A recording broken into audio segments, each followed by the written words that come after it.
Michelle from Nerdy Moms United, and today we're going to talk about how to deal with Elementor when the loading screen is stuck. Part 3. Stick to the end, I have something special that's going to help you with your Elementor issues. How to fix Elementor stuck on the loading screen, Part 3. Okay, in the last 2 steps we talked about how to deal with caching issues and how to address them, and how to deal with software issues when it comes to plugins and your theme on your site. So this time we're going to deal with more advanced issues dealing with your website. You're going to find all the troubleshooting steps regarding this video written out, if you prefer to see it in that way, at nerdymomsunited.com/post/Elementor stuck on loading screen part 3. So we're going to deal with if you're having a PHP version is conflicting with Elementor. Now, it's okay if you don't know what that means. What it is, it's the version of software loaded on your host server that's running your WordPress website. Don't worry, you don't have to be someone who deals with servers to handle this. But I'm going to show you what to do and how to get help for it, or how to do it for yourself. So, in your WordPress dashboard, click on Elementor and Site Information. In this screen, we are looking for the PHP version. Here in this example is 7.2.9. I'm sorry for the quality of this picture, but this is the version in this example that we got. So in this version, that is the version of the software on the server at my host provider. Now, I'm not a server nerd. I am just a web developer nerd. So I don't know how, I'm not a server person, but I'm going to tell you how to handle this specific issue. Now, if you do deal with a web developer that helps you with your more advanced issues with your website, this is who you want to contact. You want to contact your web developer or host provider.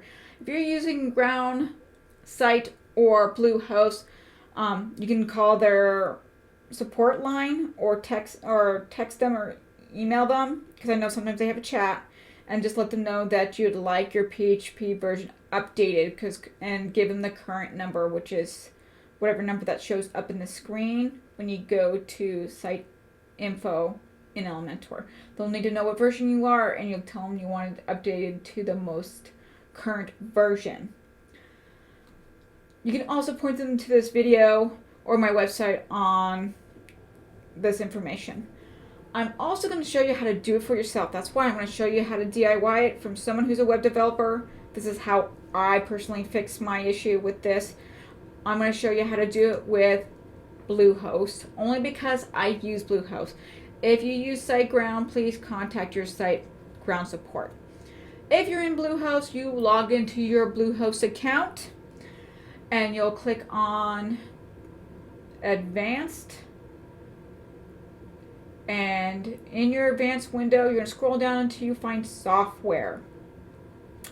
In the software, you're going to click on Multiple PHP Manager.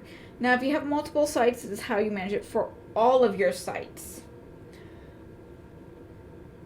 If you cannot find your Bluehost menu that looks like this, the easiest way to do it is when you log into your Bluehost, in the upper right hand corner, you're going to click on your little person icon, and a menu will appear. Just click on Security. When that window loads up, you'll see this menu right here to the left of your screen, and then you can click on Advanced and get to this window here. Once you're there and you click on your Multiple PHP Manager, this is what it will look like inside your PHP Manager. Now, as you can see, for the website that I am referring to, it is right now at version 7.1. If I look at the PHP versions that are available for this site, all I do is click on the little checkbox next to for this row for that website for my domain, which is my website name, and then go to the PHP version, and I look at the drop down and I click on the most current one, which is 7.2 or 7.2, and I click apply. It will update for you, and then this number will change to the version that you wanted to upgrade to, and that part is done. Easy peasy. you go back to your WordPress dashboard, click on Pages, and then find the page you want to edit and click on Edit with Elementor. If the screen loads up, then you're good to go. If it does not, that's okay. I'm going to walk you through the other steps to troubleshoot this issue.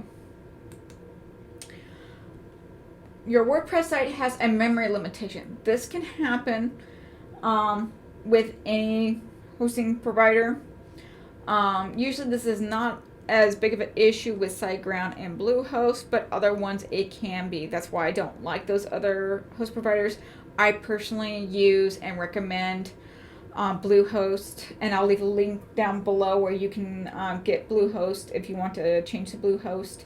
So I will leave that below, and you can check out Bluehost for yourself, because to me, I get the most bang for my buck in web hosting, because I've done web hosting with many different providers. Bluehost I like the best.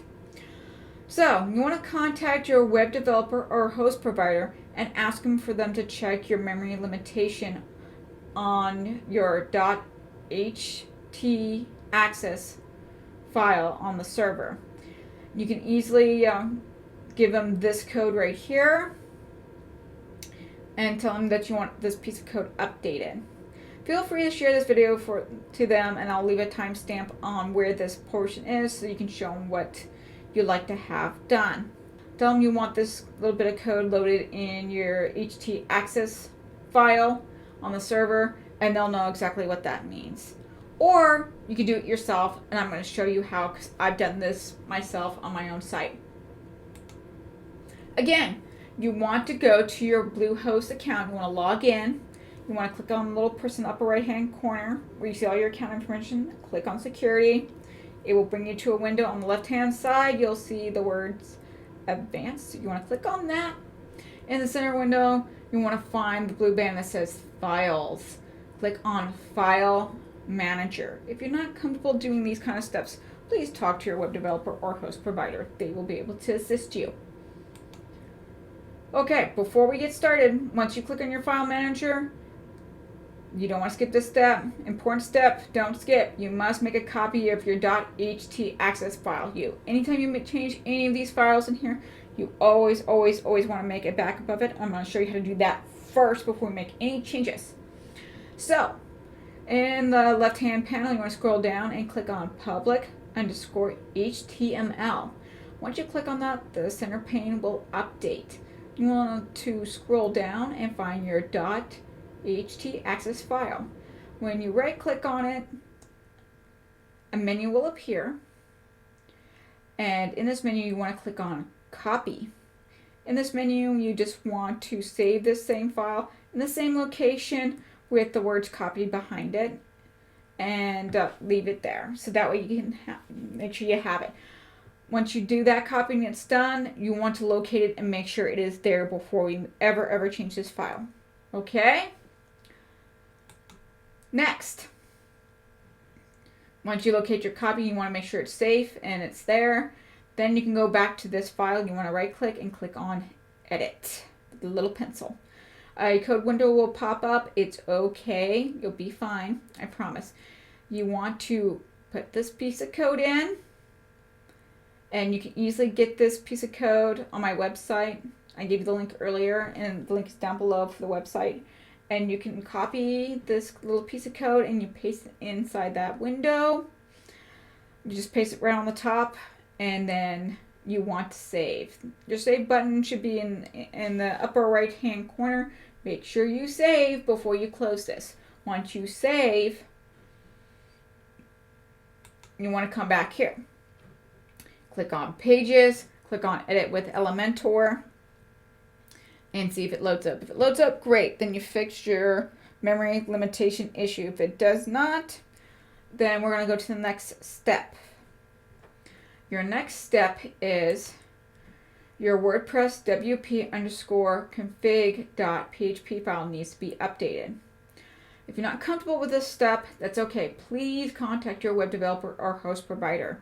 I will leave the timestamp number for this fix down below, so that way you can share this video with them, so they will know what to do. they will want to update. You want to update actually your wp_config PHP file, not your htaccess file. I should have corrected that, so ignore that part. You want to update this file. So in this section, you're going to find this file. They're going to find this piece of code. They're going to add this line of code underneath it. Once they're done, it should look exactly like this. I'm going to show you how to do it for yourself. So you go here, go back to your Bluehost, you log in, go to Advanced. Again, we're going to be back in the Files area under File Manager. You might still have this open. If you do, that's okay. We're going to be in the same section as we were earlier. We're still going to be in our public_HTML. And we're going to make a copy of your wp_config.php. Right click on it, and the menu will show up. You're going to click copy. You want to put the words copy behind it and save it in the same location, which is the publics_HTML. So that way it's there. Once you do that, and save it there, you want to make sure it's there. You can see how I labeled mine sample, but you can put copy behind it as well too. So make sure it's there before we do our next step. You want to make sure you see your copy and it has today's timestamp. Next, we're going to go back after you confirm that you have it. You got to make sure you have your backup there before you even start. The one that you have right now, right click, click on edit. You're going to scroll down in that file. You're going to find this line of code, okay?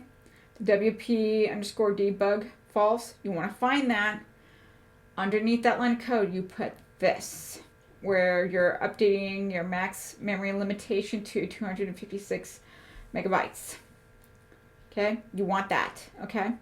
When you're done, this is how the code should look like. This line was originally there. This is the one you added. It should look exactly like this, no change. Everything should look exactly the same. Yes, that is a space between that comma and that bracket. Same thing right here. There's a space between this bracket and this comma. All right, so you want it to look like that. Then you want to hit the save button in the code window, and the code window will close. You want to go back to your Elementor screen, click on Pages, and then click on Edit with Elementor. If it loads up, you have fixed your issue. If it did not load up, then you're still having an issue with your Elementor. Next issue we're going to try is the header X frame option is set to deny. When it's set to deny, it keeps you from letting that window load. It keeps things from loading on your site that you actually need, and that can be a problem. I'll leave the timestamp below so you can show this video to your web developer or host provider on the problem you are having. You want them to update the header X frame option to this setting, same origins on the server. That means it will run inside the server and not outside. That's very important because that is a security issue, and you want it set to same origins to keep the integrity of your security without it causing issues, okay? This can be found in your .htaccess file. What you do is you find this section of code below in your .htaccess file, which is this one right here, if module mode _ rewrite C. This is the line of code you're looking for in your .htaccess file, okay? Here's an example of mine. Here's that line of code. You want to find this piece of code. Above it, sometimes you'll have this line, sometimes you won't.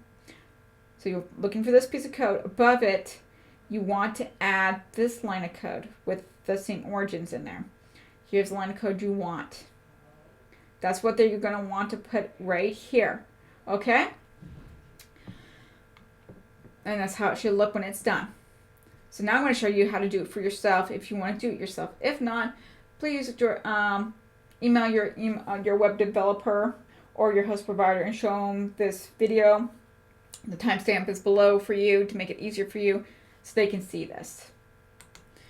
All right, to fix this issue is we're going to be back in your Bluehost in the advanced section. We're going to be back in our files again in the file manager. Just like before, you want to make backup of your htaccess file before we start. This is the one we edited earlier. It's in your public_html. And here it is right here. You're going to right click and click on copy. And this time you want to put the words copy to, because you want to keep your copies organized, because you want to know if you have to go back to the original later. That's just being very cautious. I always believe in backups because I don't want you to cause an issue that can cause negative issues with your website. So once you make a copy, verify the copy is good and you can locate it with the right timestamp. Once you confirm that, go back to your htaccess file, right click and click on edit. You're looking for this piece of code below. Just scroll down till you find it, okay? Once you find it, this is the line of code you want to put in your htaccess file. Just like this, you just paste it right there. And here's the line of code I told you that you're looking for, so I paste it right above. And this line of code is on my website. Remember, the link is below. You can click on it, scroll down to this section, and you can copy that piece and put it right in there. Once you are done, please hit the save button so it saves your changes, because that's important. Once it's done saving your changes, you're going to go back to your website, back to your dashboard, click on Pages, click on Edit with Elementor, and see if it loads up. If it loads up, great. If it didn't, then you're into the same problem I did, because I did all of these steps, and I wound up having to contact going to video 4. So these are all the steps I've done, and they worked for other people but didn't work for me. That sometimes happens, but I wanted to make sure you had all the troubleshooting steps. So next part is we're going to go to video 4. But before we do, that's something special I was telling you about. Here is my troubleshooting guide for fixing Elementor for the 7 most common issues with Elementor. This book is jam-packed with all the troubleshooting tips and how to get through all the issues that I have found with Elementor. As I find more, you guarantee it that I will be updating this book with my troubleshooting steps as I find new issues with Elementor that are common. But below here, I've listed the 7 most common issues with Elementor that people keep running into. And I put every single troubleshooting step and how to fix it in this book. I hope you enjoyed my video on how to troubleshoot Elementor loading screen part 3. If you're still having problems with your Elementor, don't worry, I'm not going to leave you hanging. In video 4, I'm going to show you what I did to fix my issue permanently. Yes, all these troubleshooting steps are because I had to research this issue myself and had to do all these things myself. But at least I'm a web developer, so doing some of these things were not too difficult for me to do, but I didn't want to leave you hanging because not all of us are web developers. So don't worry. I'll see you in video 4 if you're still having issues with your Elementor not loading. If you like my videos, like and subscribe, leave comments below. If you have questions, please let me know. I'd love to read your questions and help you out. I'm Michelle from nerdymomsunited.com, and I'll see you in my next video.